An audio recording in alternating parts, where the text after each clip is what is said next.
Exam clear किया जा सकता है?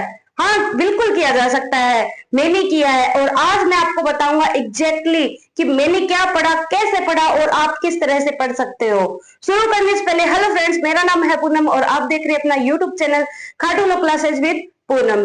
तो चलिए शुरू करते हैं एग्जैक्टली पॉइंट से। सबसे पहले मैं आपको एक बात क्लियर कर दूं, ये कोई मैजिक नहीं है। जैसा कि अपने जानते हैं कि जो AIBE का एग्जाम है, AIBE का एग्जाम है, वो एक ओपन बुक एग्जाम है। हर स्टूडेंट ये जानता है कि ये एक ओपन बुक एग्जाम है जिसको क्लियर करना बेहद ही इजी है अगर सही रणनीति के साथ किया जाए तो।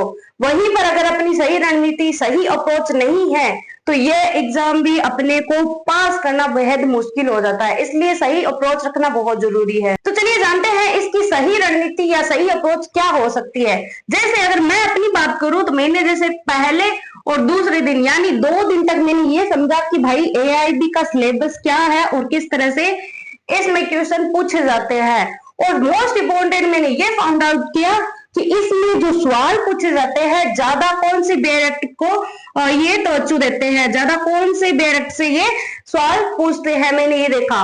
वहां से जब मैंने PYQ को देखा, PYQ को मैंने पिछले सालों का उनको देखा बार बार, तब मुझे पता चला कि जो AIB का एग्जाम है उसमें CPC, जैसे CRPC, अब BNSS हो गया, IPC या BNS या इंडियन एविडेंस एक्ट, इस तरह के। और खास सबसे ज्यादा इंपॉर्टेंट है वो है अपना कॉन्स्टिट्यूशन, कॉन्स्टिट्यूशन ऑफ इंडिया। इसमें सबसे ज्यादा इंपॉर्टेंट है वो है हमारे केस लॉ। आप कहीं भी AIB का कौन सा भी एग्जाम उठा के देख लो प्रीवियस ईयर का, उसमें आपको सबसे ज्यादा जो कॉन्स्टिट्यूशन से देखने को मिलेगा वो मिलेगा इसके केस लॉ। 4 से 5 डायरेक्ट केस लॉ हमें देखने को यहाँ पर मिल जाते हैं जो डायरेक्ट बेसिक से होते हैं। उसमें जैसे कि केशवानंदा भारती का जो केस है वो इस तरह है कि हमें ये सवाल देखने को मिलते हैं डायरेक्ट, जो बड़े ही बेसिक है। तो यहाँ पर मैंने पहले जो 2 दिन में समझा था वो समझा था अगर मेरे को AIB को एग्जाम को क्लियर करना है फर्स्ट बार में, और वो भी सिर्फ 10 डेज में जो कि मेरे पास बचे थे, तो मैं किस तरह से कर सकती हूँ। तो सबसे पहले मैंने इसके डायरेक्ट को पकड़ा, भाई कौन से डायरेक्ट है जो मुझे सिर्फ 10 दिन में पास करवा सकते हैं। जैसे हम कोई हर चीज पढ़कर, ये जरूरी नहीं है कि जो अगर अपने जितने गहराई में पढ़ेंगे तभी हमारा कोई भी एग्जाम पास होगा। पास होने के लिए सही रणनीति जरूरी होती है कि भाई जो एग्जाम अपने देने जा रहे हैं उसके लिए क्या मोस्ट इंपोर्टेंट है। जब हम ये चीज जान लेते हैं कि उस एग्जाम के लिए क्या ज्यादा इंपॉर्टेंट है तो वहां पर हमें सही रणनीति मिल जाती है कि हमें पढ़ना किस दिशा में, कितना पढ़ना है, ये जरूरी हो जाता है वहां पर। तो पहले 2 दिन मैंने यही समझा कि मेरे को कब पढ़ना है। तो यहाँ पर मैंने सबसे पहले उठाया था अपनी मोस्ट इंपॉर्टेंट CPC, CRPC या फिर IPC या फिर कॉन्स्टिट्यूशन ऑफ इंडिया। इसके मैंने सिर्फ जो आर्टिकल्स है वो देखे थे, और इसमें जो देखा था मैंने इसके case law, most important case law जो कि अपने कॉन्स्टिट्यूशन बेंच के द्वारा दिया गया है वो केस लॉ देखे थे। तो इस तरह से मैंने फर्स्ट 2 दिन इस तरह से किया था। ये तो हो गई बात 2 दिन की जिसमें अपने सिलेबस कवर कर लिया, भाई पढ़ना क्या है ये फाउंड आउट कर लिया, किस तरह से पढ़ना है ये देख लिया। अब चलिए देखते हैं कि जो आगे के 3 से 6 डेज है उन दिन में हम क्या करने वाले हैं, क्या पढ़ने वाले हैं। तो यहाँ पर देखिए मैंने सिर्फ यहाँ पर कंप्लीट सिलेबस को नहीं पढ़ा था, यानी कि अगर अपने बात करें डायरेक्ट की तो मैंने पूरी डायरेक्ट यानी कि डिटेल डायरेक्ट को नहीं पढ़ा था। यहाँ पर मैंने सिर्फ इंपॉर्टेंट सेक्शंस को देखा था कि इंपॉर्टेंट सेक्शंस कौन से हैं जो AIB में पूछे जा सकते हैं। देखिए यहाँ पर सेक्शन को याद करना जरूरी नहीं है, क्योंकि अगर आपको इंडेक्स को पढ़ना आता है तो आप बड़े ही आराम से वहां पर सेक्शन वाले क्वेश्चन आराम से सॉल्व कर सकते हो। बट दिक्कत वहां पर आती है जब इन सेक्शन के बीच में से कोई क्वेश्चन बनकर आ जाता है। तो यहाँ पर आपका जो है वो है कि भाई आप जो इंपॉर्टेंट सेक्शन है उसको ना सिर्फ उनके सेक्शन देखो बल्कि उनके अंदर भी जाकर उसकी लैंग्वेज को भी पढ़ो कि उसकी लैंग्वेज क्या कह रही है। अगर आपने 1-2 बार भी इसकी लैंग्वेज को पढ़ लिया अंदर जाके तो आपके सामने जब इस तरह का कोई क्वेश्चन आएगा डायरेक्ट क्वेश्चन सेक्शन से तो आप वहां पर बड़े ही आराम से इस चीज को समझ पाओगे कि ये कौन से सेक्शन की लैंग्वेज बोल रहा है, कौन से सेक्शन की लैंग्वेज से ये क्वेश्चन बनकर आया है। तो आपको सिर्फ इंपॉर्टेंट सेक्शन पर ध्यान ज्यादा देना है कि भाई ये सेक्शन है और ये पार्ट है जो सबसे ज्यादा इंपॉर्टेंट है, बार बार पूछा जाता है। अगर आप इस चीज को ध्यान देते हो तो आपके लिए ये इजी हो जाता है कि भाई मेरे को इतनी सारी बैठ है, उसके इतने सारे सेक्शंस है, उनमें से कौन कौन से इंपॉर्टेंट है, उस चीज को ध्यान में रखना बहुत ज्यादा जरूरी हो जाता है वहां पर।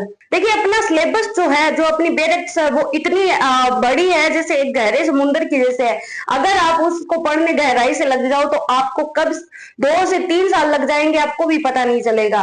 बट हमें यहाँ पर एग्जाम्स क्लियर करने हैं, यहाँ पर कोई हमें ज्ञानी नहीं बनना है कि भाई इसका जो है हमने पीएचडी इस पर नहीं करनी है। सिर्फ उतना ही हमारे लिए इंपॉर्टेंट है जितना हमारे एग्जाम में पूछा जाता है। अगर इस चीज को हम ध्यान में देकर रख कर पढ़ते हैं तो वहां पर हमारे लिए आसान हो जाता है, कुछ भी जो पेपर है वो पास करना बड़ा ही आसान हो जाता है। वहां पर आपको एक ही चीज ध्यान रखनी है कि सबसे पहले हमें ये देखना है कि इंपॉर्टेंट सेक्शन क्या है, वो देख लिया। उसके बाद देखना उसकी अंदर की जो लैंग्वेज है वो किस तरह की बात करनी है। और खासकर जो एआईबी का एग्जाम है उसमें डेज पर बड़ा ध्यान दिया जाता है कि भाई कितने डेज में क्या है, कितने डेज में अपील लगेगी, अगर उसको एक्सेप्शन के तौर पर बढ़ाया जाए तो कितने डेज तक और बढ़ाया जा सकता है। तो इस तरह के अपने को डायरेक्ट क्वेश्चन बहुत देखने को मिलते हैं। तो वहां पर स्टूडेंट्स अगर आप इस चीज का ध्यान रखते हैं कि सेक्शन के साथ उस सेक्शन जो इंपॉर्टेंट है उसकी लैंग्वेज पर भी थोड़ा सा ध्यान दे लेते हैं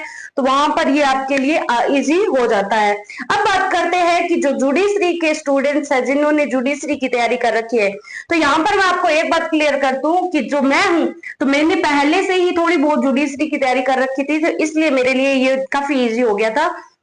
यहाँ पर जो जुडिशरी के स्टूडेंट्स हैं उनके बहुत ही ज्यादा अच्छे से बेसिक क्लियर होते हैं, तो इसलिए जो जुडिशरी के स्टूडेंट्स हैं उनके लिए कोई भी यहाँ पे परेशानी की बात बन ही नहीं सकती, क्योंकि उनके बेसिक पहले से इतने अच्छे से क्लियर होते हैं कि वो एआईबी जैसे 10 एग्जाम भी बिना पढ़े निकाल सकते हैं, क्योंकि उनके बेसिक्स इतने ज्यादा क्लियर होते हैं। उनकी बैठ की जो लैंग्वेज होती है, जिस पर पकड़ होती है, इतनी ज्यादा गहराई से उनकी होती है।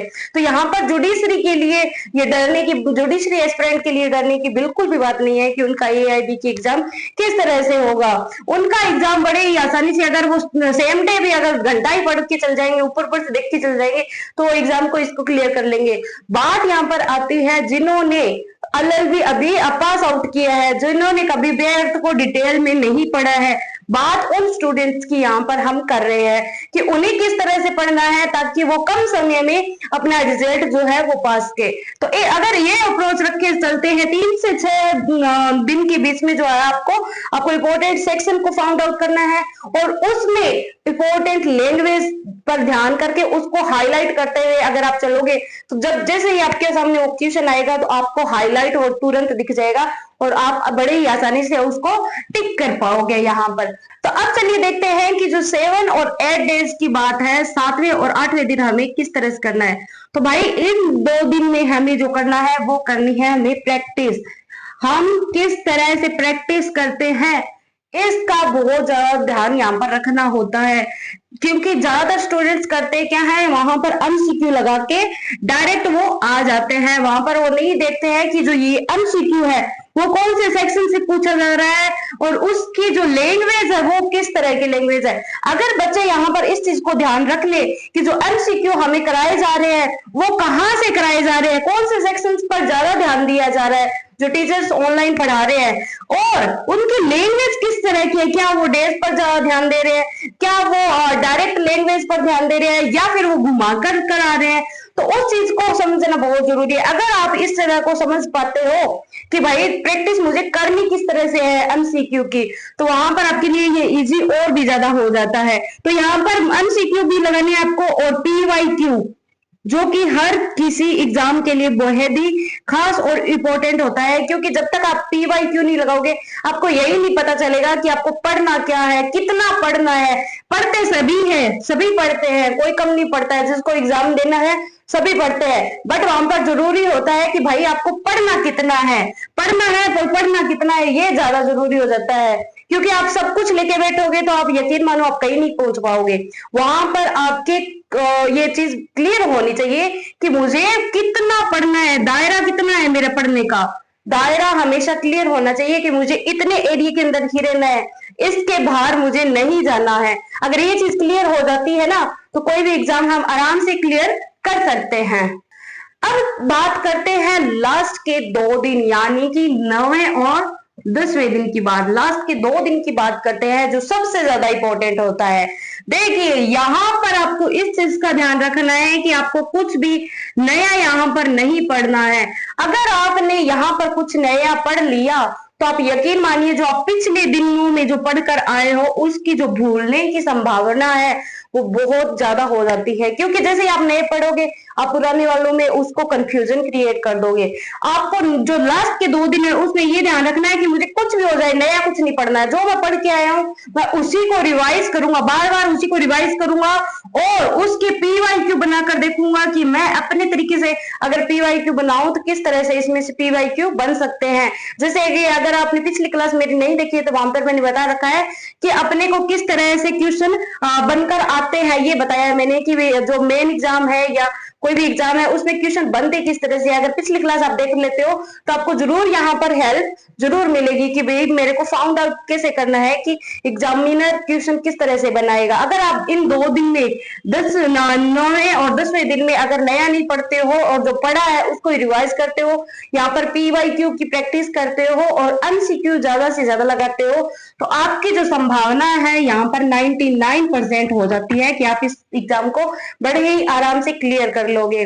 तो ये थी हमारे 10 दिन की प्रैक्टिस जो हमें करनी है, स्टूडेंट्स को करनी है। अगर आप इन 10 दिन को इस हिसाब से पढ़ोगे, अलग अलग तरीके से पढ़ोगे, और ये एक चीज याद रखना कि जब आप पढ़ रहे हो तो कुछ भी इसमें वो नहीं पढ़ना है अननेसेसरी जहां से आपके पूछा ही नहीं जा रहा है। यानी कि मेरे कहने का मतलब ये है कि जो इंपॉर्टेंट डायरेक्ट यहाँ पर है, आपको उसी पर ज्यादा फोकस करना है। ये नहीं है कि जहां से कभी कभार 1 या 2 क्वेश्चन पूछे जा रहे हैं, आप उसी को रटे जा रहे हो, तो वहां पर आपके लिए ये चीज देखनी होगी कि मेरे को किस पे ध्यान देना है, इस पर देना है या फिर जिसमें से कभी कभार 1-2 क्वेश्चन पूछे जा रहे हैं उस पर ध्यान देना है। अगर आप इस चीज में से अगर डिसाइड कर लेते हो कि मुझे ध्यान किस पर देना है, तो ये आपके लिए बहुत इजी हो जाता है। अब चलिए समझ लेते हैं कि गलतियां, कौन सी ऐसी गलतियां हैं जो हमें अवॉइड करनी है, ऐसी कौन सी गलतियां हैं जो हमें नहीं करनी है। ज्यादातर ये तो देख लेते हैं कि हमें करना क्या है, ये नहीं देखते हैं कि हमें क्या नहीं करना है। अगर ये चीज हम देख लेते हैं कि क्या नहीं करना है, तो वहां पर और भी ज्यादा हमारे लिए ये आसान हो जाता है।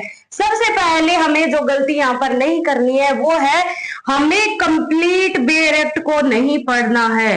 ये नहीं है कि आप पहले पेज से लेकर आखिरी पेज तक उसको पढ़े जा रहे हो। नहीं, आपको ये गलती नहीं करनी है। आपको यहाँ पर PYQ से इंपॉर्टेंट एरिया को फाउंड आउट करना है। अगर आप ये करोगे तो ज्यादा इजी हो जाएगा। सेकंड नंबर की गलती जो है वो ये है कि आपको बेरेक्ट को इग्नोर नहीं करना। जहां पर आपने बेरेक्ट को इग्नोर किया, वहां पर आपकी जो फेल होने की संभावना है वो बढ़ ही जाएगी, कम नहीं होगी। क्योंकि बेरेक्ट इसका बेस है। अगर बेरेक्ट को ही आप छोड़ दोगे तो वहां पर पढ़ोगे क्या। ये नहीं है कि आपने बेरेक्ट को छोड़ के सिर्फ जो यूट्यूब पर अपनी पढ़ाई जा रही है टीचर्स उस पर ध्यान दो। नहीं, आपको भले ही उस पर ध्यान दो, पर इस चीज को नहीं छोड़ना है, इस चीज को साथ में रखना है। जैसे कि अगर आपको टीचर्स कोई MCQ करा रहे हैं, तो आप ये देखो कि जो MCQ कराए जा रहे हैं वो कहाँ से करवाए जा रहे हैं। जैसे कि नंबर 1 का क्वेश्चन आया है तो कहाँ से आया है, कौन से सेक्शन से ये क्वेश्चन बनाकर टीचर ने मुझे दिया है। आप उस सेक्शन पर जाओ, उसकी लैंग्वेज को पढ़ो, वहां से आप में एकदम क्लियरिटी हो जाएगी। तो आपको दूसरी गलती ये नहीं करनी कि आपको बेरेक्ट को इग्नोर नहीं करना है। और तीसरी जो गलती है यहाँ पर, जो तीसरी यहाँ पर करना है वो ये है कि आपको प्रैक्टिस, यानी कि आपको ये गलती नहीं करनी है कि आप प्रैक्टिस ही नहीं कर रहे हो। ये गलती नहीं करनी है कि आप सिर्फ बेरेक्ट को पढ़े जा रहे हो, उसकी लैंग्वेज को देखे जा रहे हो। यहाँ पर आपने MCQ नहीं लगाया है, आपने PYQ नहीं लगाए हैं। ये गलती अपनी नहीं करनी है। प्रैक्टिस हर चीज के लिए जरूरी है। जब तक आप किसी भी चीज की प्रैक्टिस नहीं कर लेते हो, आप यकीन मानिए वहां पर आपका पढ़ा हुआ कोई भी काम नहीं आएगा। अगर आप प्रैक्टिस करते हो तो भले ही आपने कम पढ़ा है, बट जो आपने प्रैक्टिस किया उसमें से आ गया, तो आप यकीन मानिए वो क्वेश्चन आपके सही होने की संभावना होती है वो 100% हो जाती है, क्योंकि आपने उसको बार बार प्रैक्टिस किया है। प्रैक्टिस हर चीज में जरूरी होती है, प्रैक्टिस हमें आगे लेकर आती है। और जो सबसे बड़ी जो लास्ट नंबर का पॉइंट है यहाँ पर, वो है कि भाई जो आपको ध्यान में देना है या फिर गलती नहीं करनी है, वो है टाइम मैनेजमेंट। बच्चे ये तो देख लेते हैं कि हमें पढ़ना क्या है, कितना पढ़ना है, किस तरह से पढ़ना है, PYQ लगा लेते हैं, MCQ लगा लेते हैं, बट यहाँ पर जो ध्यान नहीं देते हैं वो देते हैं भाई टाइमिंग पर ध्यान नहीं देते हैं। उनसे जब एग्जाम हॉल में जाते हैं तो टाइम मैनेजमेंट यहाँ पर नहीं होता है।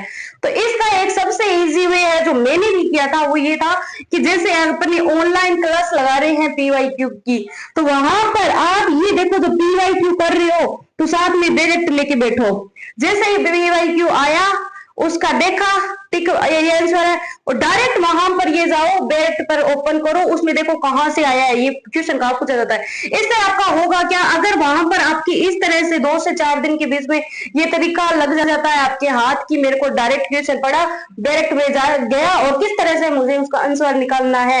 तो अगर आप इस तरह से टाइम मैनेजमेंट करना सीख गए, तो सबसे बड़ी जो बच्चों की गलती होती है वो यही होती है कि भाई टाइम मैनेजमेंट नहीं होता है, यहाँ पर उनका जो पेपर है वो भी छूट जाता है। तो आपको ये गलती नहीं करनी है, यहाँ पर टाइम मैनेजमेंट का बहुत ध्यान रखना है।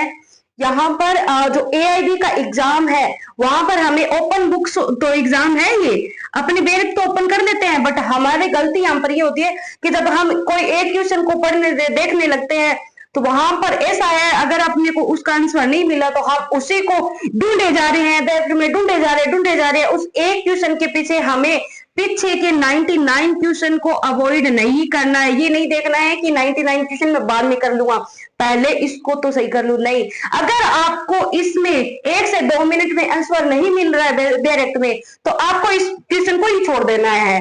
सबसे पहले आपको यही करना है, इसको वहां पर करना है जब आपको लगे कि अब मेरा बाकी का पूरा पेपर हो गया और मेरे पास ये एक ही बचा है, तब इस पर टाइम देना है। अगर आप इस पर टाइम इस तरह से देते हो, टाइम दिए जा रहे हो, तो आप इनमें से कहीं ना कहीं लूज कर दोगे, अपने क्वेश्चन को छोड़ दोगे।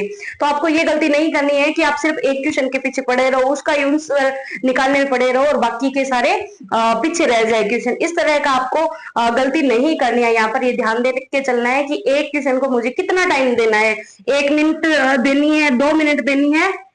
अगर आप इस तरह से ध्यान रख के चलते हो तो आपके लिए वहां पर ये चीज इजी हो जाती है। तो ये थी आज की हमारी ये क्लास। आई होप आपको ये क्लास पसंद आई होगी। अगर पसंद आई है तो चैनल को सब्सक्राइब करना मत भूले।